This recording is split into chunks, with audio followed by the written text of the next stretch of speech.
Bonjour à tous et bienvenue à l'heure des pros ce matin sur Europe 1 jusqu'à 10h et sur CNews jusqu'à 11h. Hier à Paris, 16 personnes rattachées à l'école Saint-Dominique dans le 7e arrondissement ont été placées en garde à vue.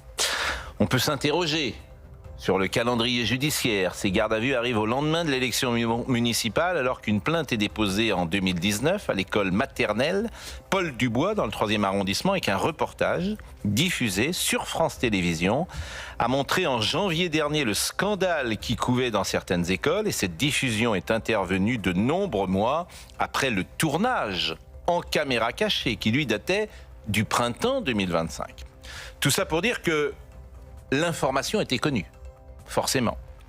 Les enquêtes ont commencé après que les familles ont porté plainte. La question légitime qu'il faut poser, quand on sait que ces animateurs du périscolaire ont tous été recrutés et placés par la mairie centrale, ce n'étaient pas les mairies d'arrondissement, c'est la mairie centrale. La question est la suivante. Est-ce qu'Anne Hidalgo était informée des suspensions et des déplacements de ces animateurs sans jamais les avoir dénoncés à la justice?